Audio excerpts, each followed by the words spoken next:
কিংবদন্তি হুমায়ুন ফরিদীর মৃত্যুবার্ষিকী। আজ বাংলাদেশের প্রয়াত কিংবদন্তি অভিনেতা হুমায়ুন ফরিদীর ১৩তম মৃত্যুবার্ষিকী। ২০১২ সালের আজকের দিনে না ফেরার দেশে পাড়ি জমান এই অভিনেতা। মৃত্যুকালে তার বয়স হয়েছিল ৬০ বছর। তার এই অকাল মৃত্যুতে অভিনয় জগতে যেই শূন্যতা তৈরি হয় তা কখনো পূরণ হয়নি, না কখনো হবে।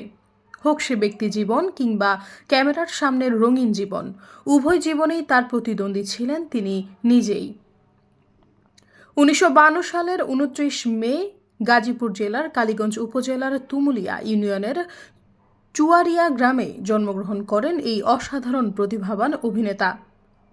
তার পিতা এটিএম নুরুল ইসলাম এবং মাতা বেগম ফরিদা ইসলাম। তিনি ১৯৬৮ সালে মাধ্যমিক শিক্ষা শেষ করার পর পিতার চাকরির সূত্রে চাঁদপুর সরকারি কলেজে পড়াশোনা শুরু করেন।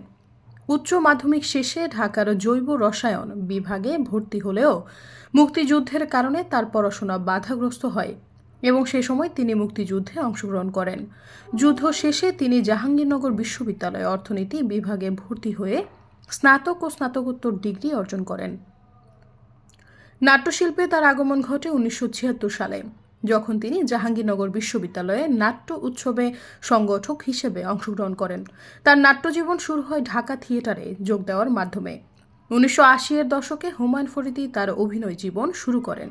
মাতৃত্ব চলচ্চিত্রে তার অভিনয় তাকে জাতীয় চলচ্চিত্র পুরস্কারের শ্রেষ্ঠ অভিনেতা বিভাগে পুরস্কৃত করে। তিনি দর্শকের বর্ণিল ক্যারিয়ারে একাধিক দর্শক নন্দিত মঞ্চনাটক, মেগা সিরিয়াল এবং সিনেমায় অভিনয় করতে দেখা যায় তাকে। বাণিজ্যিক এবং বিকল্প ধারা মিলিয়ে প্রায় ২৫০টিরও বেশি সিনেমায় অভিনয় করেছেন তিনি। কখনো হিরো, কখনো ভিলেন, আবার কখনো পুরোদম্ভর কমেডিয়ান গল্পের প্রয়োজনে নিজেকে নতুন রূপে উপস্থাপন করাই ছিল যেন তার অভিনয়ের এই জাদুকরের মূলমন্ত্র।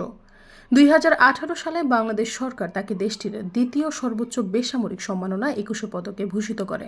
এছাড়াও নাট্যাঙ্গনে অসামান্য অবদানের স্বীকৃতি স্বরূপ জাহাঙ্গীরনগর বিশ্ববিদ্যালয় কর্তৃপক্ষ প্রতিষ্ঠানের ৪০ বছর পূর্তি উপলক্ষে তাকে বিশেষ সম্মাননা প্রদান করে। সৈয়দা ফারিয়া, সমযোগ।